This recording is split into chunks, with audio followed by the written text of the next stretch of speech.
우리 아직 어머니 모시고 여행 한 번도 안 다녀왔잖아. 그게 그렇게 힘들어? 자기야, 자기 엄마니까 편하겠지만 나한테는 시어머니잖아. 시어머니랑 여행 가는 걸 좋아하는 며느리가 어디 있어. 게다가 어머니하고 나는 별로 가까운 사이도 아니잖아. 그냥 용돈 들이자.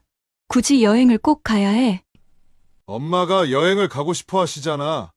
엄마 팔순 소원인데 그것도 못 들어드려? 나 어차피 휴가도 이제 며칠 안 남았어. 그 휴가를 어머니 모시고 다니는 여행에 쓰란 소리야. 그럼 올해 우린 둘이 여행도 못 가잖아. 우연히 아들 내외가 나누는 대화를 듣게 된 어머니. 자신의 팔순을 맞아 무심코 같이 여행이나 가자고 기분 좋게 꺼냈던 말에 아들 내외가 이렇게 다툼을 벌일 줄은 꿈에도 몰랐습니다. 서운하기도 하고 미안하기도 했지요. 이런 걸 바란 게 아니었는데 기분이 착잡하기만 했습니다. 이제 다 큰 자녀에게 괜히 또 내가 부담만 주었구나. 오늘도 어머니는 긴 한숨을 내쉽니다. 내 자식이지만 어째 점점 더 어려운 관계가 되는 것만 같은 자식들. 어머니는 이제 어떻게 해야 할까요? 안녕하세요. 사연으로 마음을 읽는 채널 마음의 라디오에 오신 것을 환영합니다. 오늘은 다 키운 자식들이 점점 남처럼 느껴진다는 한 어머니의 사연을 소개합니다.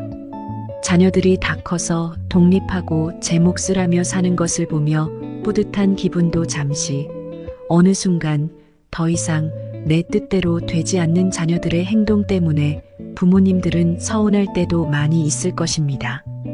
다 큰 자녀들과 좋은 관계를 유지하기 위해 필요한 것은 무엇일까요? 영상을 끝까지 시청하시고 함께 생각해 보면서 지혜를 가져가시기 바랍니다. 그럼 지금 사연 시작합니다. 구독과 좋아요는 큰 힘이 됩니다. 안녕하세요.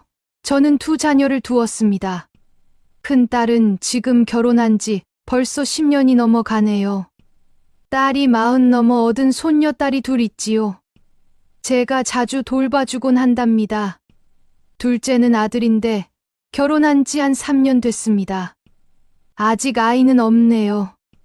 저는 요새 아이들을 만나면 별로 즐겁지가 않습니다. 예전에는 무슨 일만 생기면 제가 발벗고 나서서 도와주곤 했거든요. 이제는 그게 다 무슨 소용이 있고 의미가 있나 그런 회의감이 들곤 해요.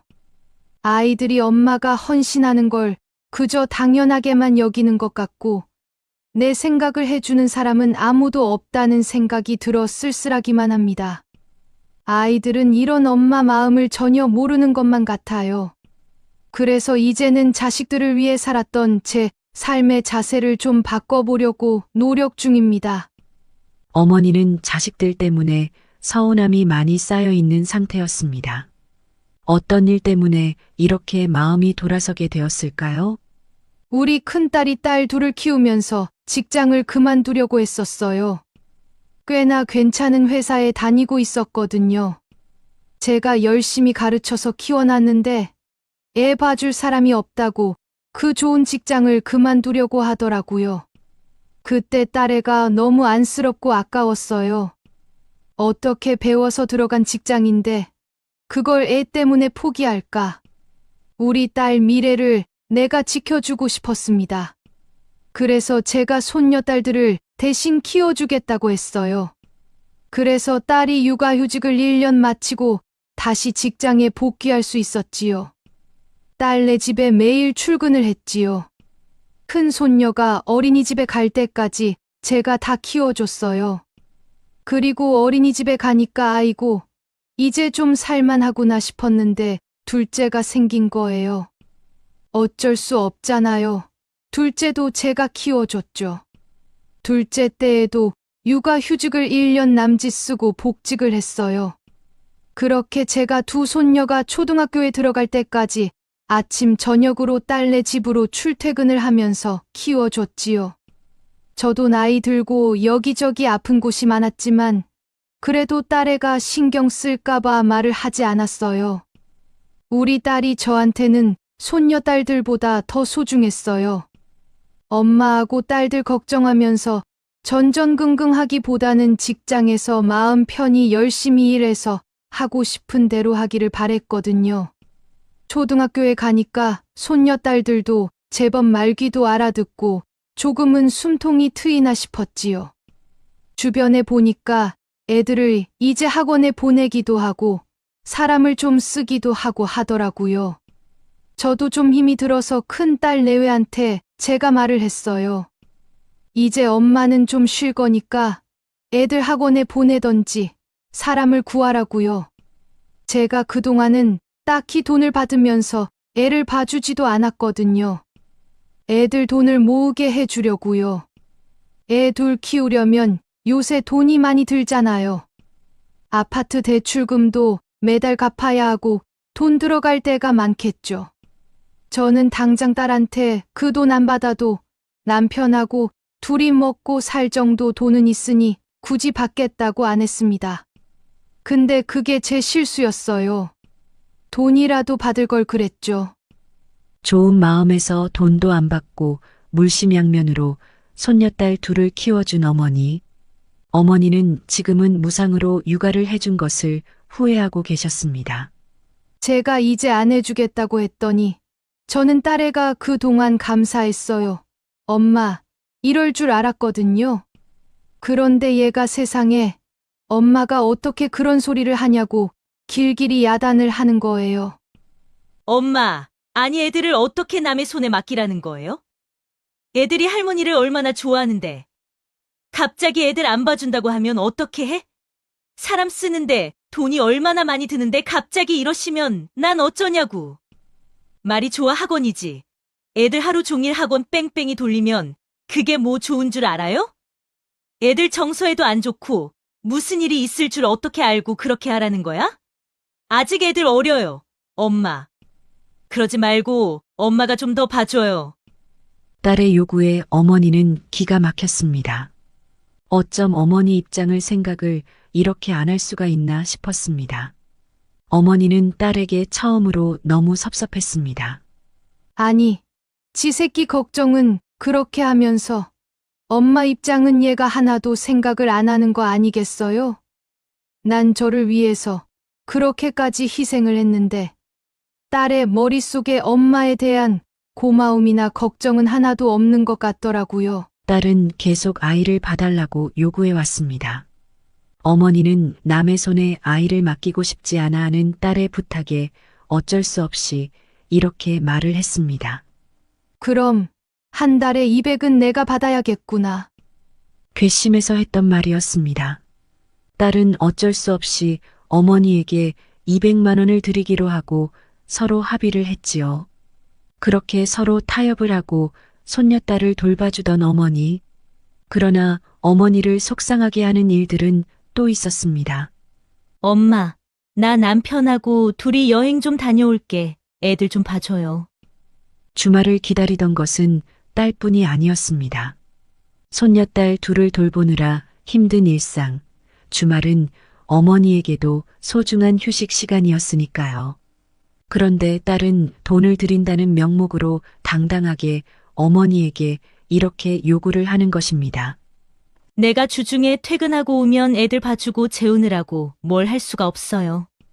남편하고 나하고 맞벌이하고 애들 보고 너무 힘들어요. 주말에 여행 가서 좀 쉬다 올게. 엄마가 애들 좀 봐주세요. 속으로는 화가 부글부글 끓어올랐습니다. 하지만 딸의 말에 또 약해진 건 어머니였지요. 그래, 퇴근하고 집에 오면 얼마나 쉬고 싶었겠어. 남편하고 둘이 시간도 좀 보내고 싶겠지. 어머니는 그렇게 또 딸의 입장이 되어 서운하고 괘씸한 생각을 접어두곤 하셨습니다. 딸만큼은 행복하게 해주고 싶었으니까요. 자신이 조금만 더 고생을 하면 딸에는 편안하고 행복할 것 같았습니다. 그런 딸을 생각하면 또 어머니는 참게 되곤 했지요. 그렇게 딸은 훌쩍 여행을 떠나고 두 손녀딸을 돌보는 것은 할머니, 할아버지의 몫이 되었습니다. 팔순을 바라보는 나이에 잠시도 가만히 있지 않는 두 손녀딸을 돌보는 것은 정말 힘든 일이었지요. 그러는 사이에 손녀딸들은 커서 조금씩 학원도 다니게 되었습니다. 그러자 좀 여유가 생기기 시작했습니다. 엄마, 애들 학원 보내니까 학원비 때문에 부담이 돼서요. 이제 엄마 돈 그만 들여도 되죠? 어차피 이제 엄마가 애들 봐주는 시간도 별로 없잖아요. 딸은 바로 200만 원을 주지 않겠다고 했고 어머니는 그럼 그러라고 했지요. 이제 손녀딸들 키우는 것도 다 됐나 보다. 어머니는 그렇게 생각했습니다. 엄마, 우리 애들 방학 때 해외 여름 캠프를 좀 보내주고 싶은데 돈 좀 보태주면 안 돼요? 딸은 어처구니 없는 요구를 했습니다. 아니, 요새는 조부모들이 손자, 손녀 교육비를 많이들 대준다고 하던데 엄마가 좀 해주면 안 돼? 요즘 애들은 어려서부터 영어를 배워요. 안 그러면 나중에 대학 갈 때 우리 애들만 불리하잖아. 어렸을 때 배워야 영어는 빨리 는데요. 방학 때만 몇 년 어학 연수 좀 다녀오고 싶은데 좀 도와주세요. 네? 아이를 잘 키우고 싶은 마음을 이해 못하는 어머니는 아니었습니다. 그러나 딸의 요구는 분명 부담이 되는 것이었지요. 아니, 네 아빠랑 엄마가 그렇게 돈이 많아 보이냐? 엄마 아빠 돈 별로 없어 이거사. 대체 넌 생각이 있니? 없니? 딸의 말을 들은 아버지는 화를 버럭 냈습니다. 여태껏 팔순을 바라보는 나이 든 아내가 딸의 직장 생활을 위해 얼마나 희생했는지 잘 아는 남편은 딸이 못마땅했어요. 그렇게 딸에게 윽박질러 내쫓은 후 노부부는 마음이 심란했습니다. 요즘 애들은 다들 외국에 몇 번씩은 나갔다 오고 그런데요. 어머니는 남편에게 말했습니다. 딸의 요구에 기가 막히면서도 또 손녀딸 생각을 하면 어떻게든 해줘야 되나 그런 생각이 들었던 것이지요. 남들은 조부모가 다 해준다잖아요. 우리도 한 번은 해주는 게 어때요? 우린 어차피 돈 쓸 일도 없잖아요. 어머니는 남편을 설득하기 시작했습니다. 그리고 마침내 한 번만이라는 전제로 방학을 맞은 손녀딸들의 한 달 가량의 어학연수 비용을 대주기로 했지요. 세상이 그렇다는데 남들은 다 조부모가 해준다는데 자신들도 아직 해줄 수 있을 때 해주자 그렇게 생각을 했습니다. 해외에서 활짝 웃으며 찍은 손녀딸들의 사진을 보며 노부부는 행복했습니다. 그 모습을 보자 같이 해외여행을 한번 가볼까 싶은 생각이 들었습니다. 그러고 보니 다 같이 여행을 가본 적이 없었다는 걸 깨달았지요. 곧 어머니의 팔순 생일이 다가오고 있었지요. 내 팔순에 다 같이 여행을 한번 가보면 좋겠어. 어머니는 그렇게 생각하며 혼자 조용히 미소를 지었습니다. 딸네 가족 그리고 둘째인 아들네까지 다 불러서 모두 다 같이 여행을 떠나면 정말 좋은 추억이 될 것 같았지요. 가서 이렇게 예쁜 사진도 많이 남길 생각을 하니 기분이 절로 좋아졌습니다. 내 팔순 때 우리 가족 여행을 다 같이 가요. 어머니는 남편에게 말했습니다. 그러자 남편은 자식들에게 그 뜻을 전했습니다. 그런데 자식들 반응이 기대와 사뭇 다른 겁니다. 아빠가 여행비 내주실 거죠? 우리 남편이 이번에 차를 바꾼 데다가 애들 학원비에 대출금까지 우리가 좀 여유가 없어요. 엄마 팔순에 난 용돈이나 좀 드리려고 했는데 여행까지 가려면 솔직히 좀 빠듯해요. 딸은 여행비 이야기에 난색을 표했습니다. 그 말에 아버지는 무척 화가 났지요. 당연히 아내 팔순은 자식들이 준비를 해줄 줄 알았던 겁니다. 넌 네 새끼들한테 쓸 돈은 있고 엄마가 팔순인데 엄마한테 쓸 돈은 그렇게 아깝니? 다 그만두거라. 버럭 화를 내고 딸과 전화를 끊어버린 아버지. 곧 둘째 아들에게 연락을 했습니다. 엄마가 이번 팔순에 같이 여행을 가고 싶다는구나. 갈 수 있겠니? 그 말에 둘째도 어째 대답이 신통치 않았습니다. 아, 아내하고 이야기해 볼게요. 그 말에 또 아버지는 기가 막혔습니다. 미리미리 부모의 팔순을 준비해도 부족할 판에 아내에게 물어보겠다는 무신경한 아들의 반응이라니 정말 화가 났지요. 넌 네 엄마 팔순도 마누라 눈치를 보고 결정하니? 됐다. 너도 다 그만둬라. 엄마 팔순은 엄마하고 아빠하고 둘이만 보내련다. 아버지는 아들의 전화도 끊어버렸습니다. 홧김에 한 소리 했지만 아버지 마음은 착잡했지요. 아내에게 자식들의 이런 반응을 어찌 설명해야 할지 난감하기만 했습니다. 여보 팔순은 나하고 둘이 오붓이 보냅시다. 우리 어디 해외 좋은 데에 둘이 가서 놀다 오자구. 남편은 아내에게 억지로 웃으며 말했어요. 하지만 눈치 빠른 어머니는 바로 뭔가 이상하다는 걸 알아차렸습니다. 왜? 애들이 안 간대요? 남편이 말이 없자 어머니는 크게 실망을 했습니다. 어떻게 자식이라는 것들이 엄마 팔순에 이런 식으로 나올 수가 있단 말인가. 그날 저녁 아버지로부터 꾸지람을 들은 두 자녀들은 부모님 댁에 모였습니다. 그리고 잔뜩 화가 나 있는 부모님 기분을 풀어드리기 위해 안간힘을 썼습니다. 엄마, 미안해요. 내가 안 가려고 한 게 아니고 유독 이번 달에 자금이 좀 팍팍해서 그랬어요. 엄마 팔순인데 내가 당연히 엄마 잘해드리고 싶죠. 왜 아니겠어요? 근데 여행은 좀 일정도 그렇고 돈이 많이 드니까 그냥 아버지한테 물어본다는 게 아버지가 오해를 한 거지. 다른 뜻 없어요. 여행 가요. 가. 응. 딸은 갑자기 태도를 바꾸며 여행을 가겠다고 나섰습니다. 아들 내외는 조용히 있기만 했습니다. 아버지가 아들을 쏘아보자 마지못해 아들이 입을 열었습니다. 네. 아버지, 저희도 같이 여행 가요. 며느리는 표정이 별로 밝지가 않았습니다. 며느리는 안 가고 싶은 게냐? 아버지의 물음에 며느리는 고개를 간신히 가로저었습니다. 아니요, 아버님. 저도 가야죠. 어머님 팔순이신데 당연히 가야죠. 그렇게 간신히 가족들은 여행을 가기로 뜻을 모았고 여행 계획은 큰 딸이 세우기로 했습니다. 집 밖으로 나서는 큰딸 가족을 배웅하려는데 방에서 아들 내외가 다투는 소리를 우연히 듣게 된 어머니. 자기야, 자기 엄마니까 편하겠지만 나한테는 시어머니잖아. 시어머니랑 여행 가는 걸 좋아하는 며느리가 어디 있어. 게다가 어머니하고 나는 별로 가까운 사이도 아니잖아. 그냥 용돈 들이자. 굳이 여행을 꼭 가야 해. 엄마가 여행을 가고 싶어 하시잖아. 엄마 팔순 소원인데 그것도 못 들어드려? 나 어차피 휴가도 이제 며칠 안 남았어. 그 휴가를 어머니 모시고 다니는 여행에 쓰란 소리야. 그럼 올해 우린 둘이 여행도 못 가잖아. 나 올해 얼마나 바빴는지 자기가 더 잘 알잖아. 매일 야근에 주말에도 일한 적이 많아.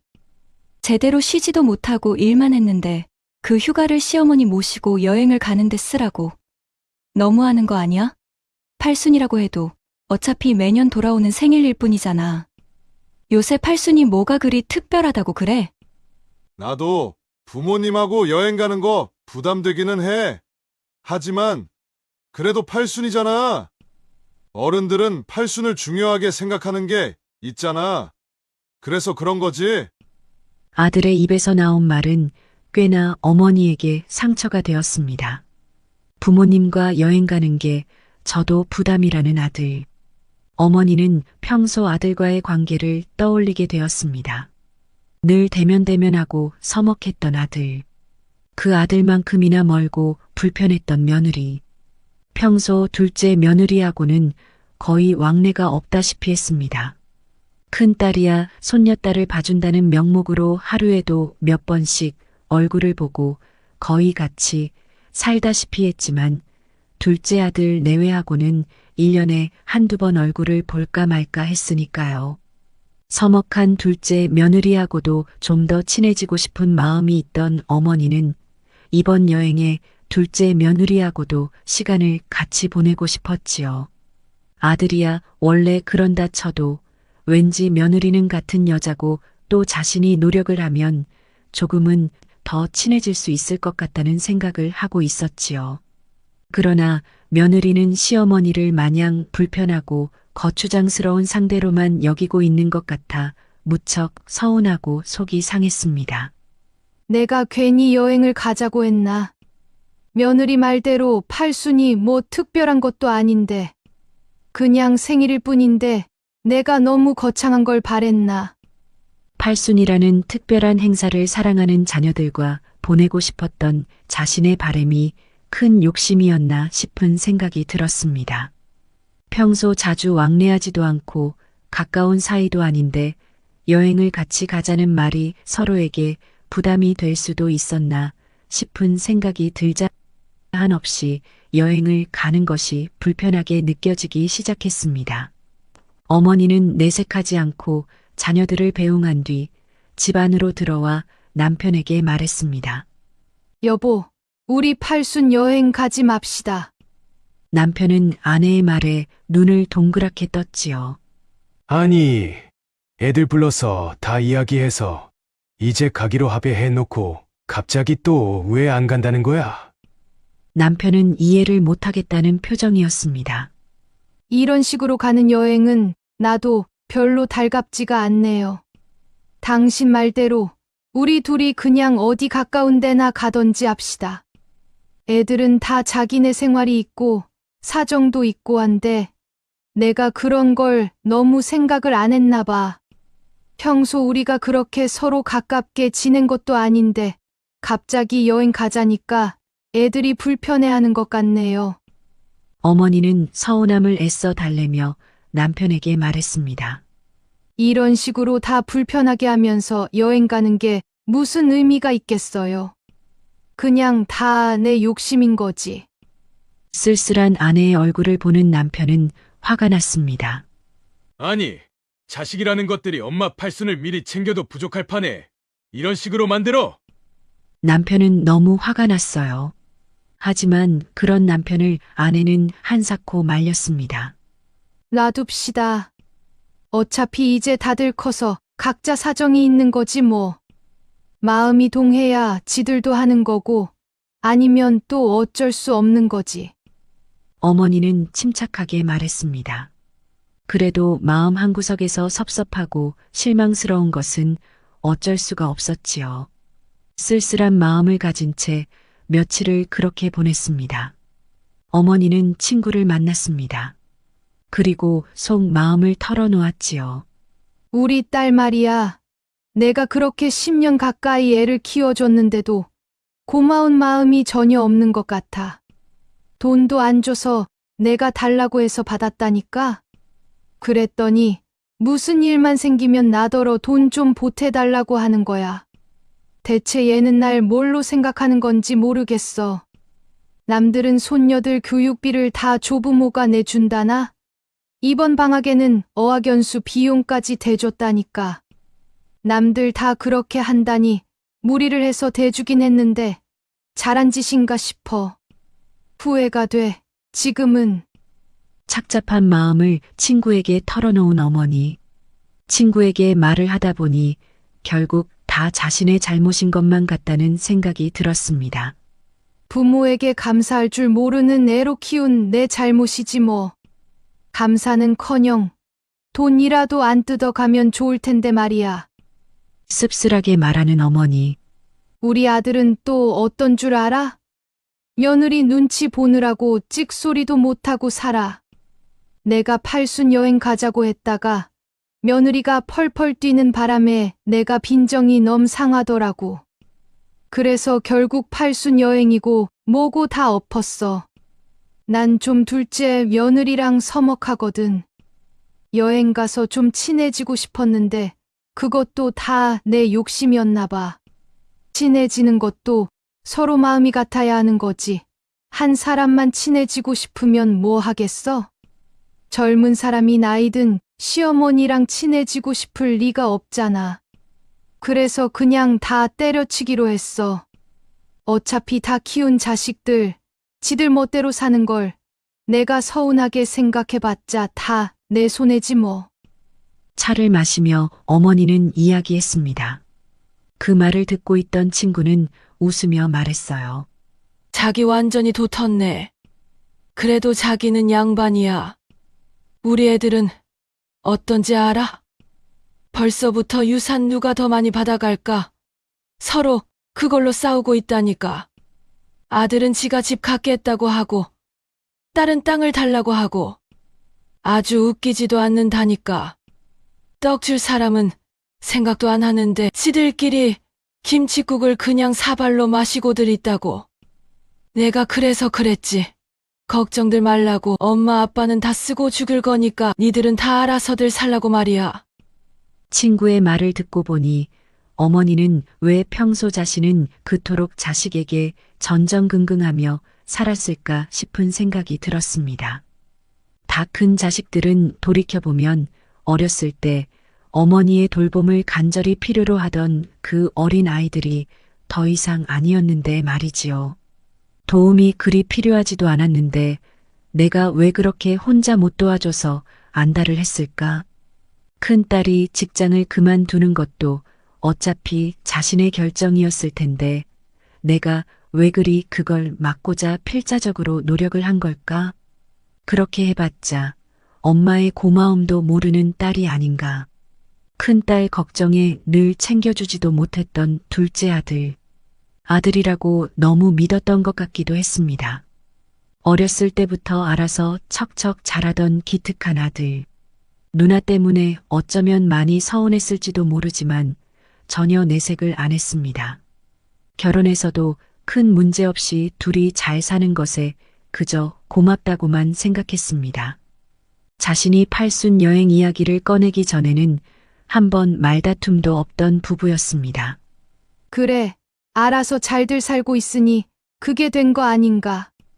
어머니는 그렇게 생각하자 조금은 마음이 편해지는 것도 같았습니다. 다 키워놓으니 이제 더 이상 내 품 안의 자식이 아니로구나. 그저 알아서 자기 앞가림하며 각자 잘 살면 그만이다. 어머니는 팔순을 기점으로 자식들에 대한 모든 기대를 내려놓기로 했습니다. 자식 때문에 나를 희생하는 것도 이제 그만해야지. 희생한다 생각하니까 자꾸 바라는 게 생기는 것 같아. 어머니는 친구에게 말했습니다. 맞아. 자식은 이제 남이야.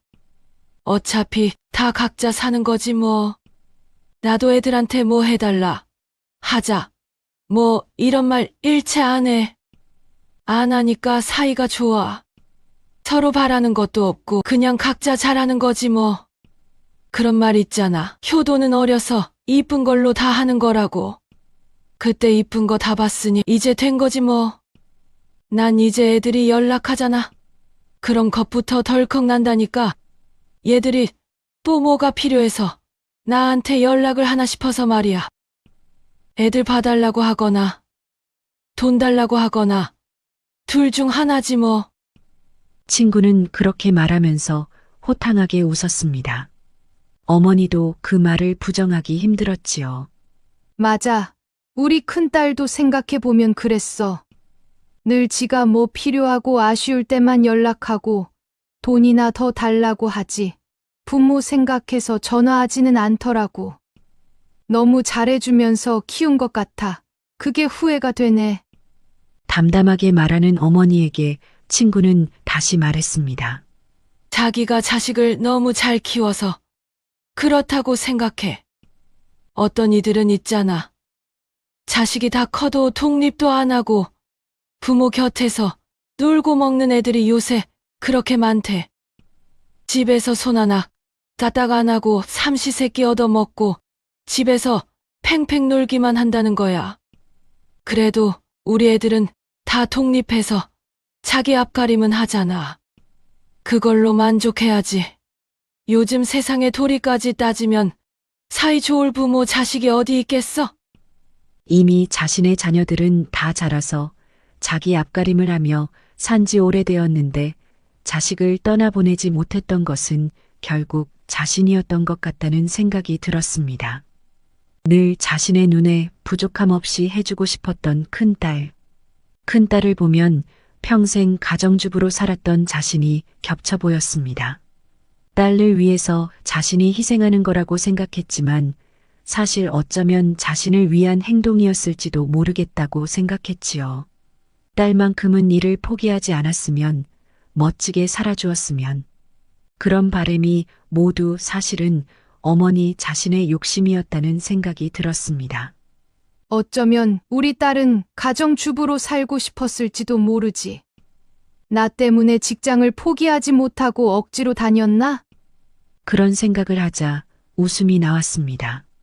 결국 자식 욕심을 부린 건 나였다.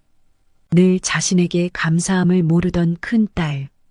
자신의 분신과도 같다고 여겼던 그 딸은 지금도 어머니에게 과연 고맙다는 생각이 조금은 있을까요?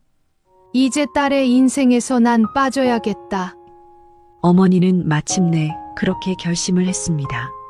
늘 안쓰럽게 생각하고 안달복달하던 건 자신이었지 딸이 아니었다는 걸 확실히 깨달았지요. 내가 도와주지 않았다면 우리 딸은 결국 스스로 무슨 방법이든 찾아냈겠지.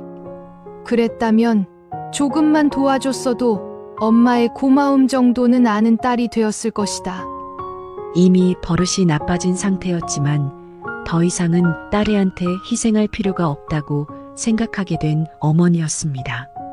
지나치게 나 자신을 대입하며 희생하여 키운 딸과 지나치게 무심하고 방관했던 아들. 결국 두 자녀 모두 어머니의 기대와 달리 멀어지게 되고 말았지요. 이제 모두 각자 도생이야. 자식들에게 뭔가 기대를 품으면 품을수록 실망만 하게 된다는 것을 뒤늦게 깨닫게 된 어머니. 어머니는 이제라도 자신의 삶에 집중을 해보려고 생각하게 되었습니다. 그리고 팔수는 평생 내 곁에서 한결같이 있어준 남편과 둘이 여행을 가기로 했습니다. 그 결정이 마음에 든 어머니였습니다. 앞으로도 생일에는 남편과 둘이 이렇게 보내야겠다고 생각을 했지요.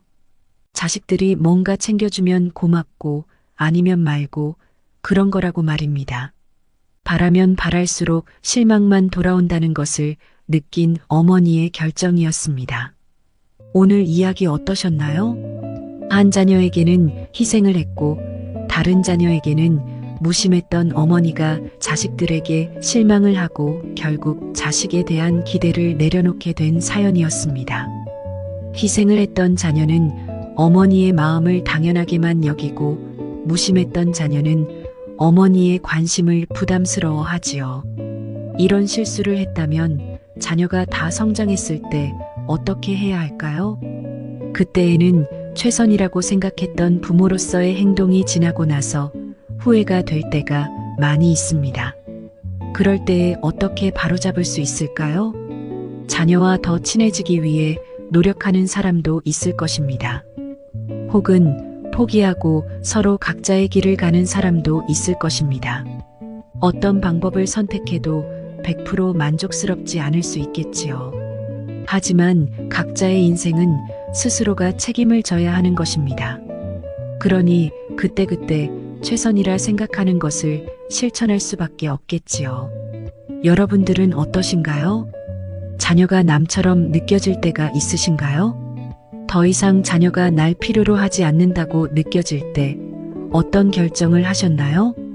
다 큰 자녀와 좋은 관계를 유지하고 계신가요? 그렇다면 그 비결이 무엇인지 댓글로 알려주세요. 당신의 지혜가 다른 사람의 인생을 바꿀 수 있을지도 모릅니다.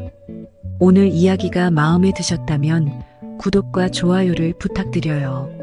마음의 라디오는 다음 시간에 또 새로운 이야기로 찾아오도록 하겠습니다. 감사합니다.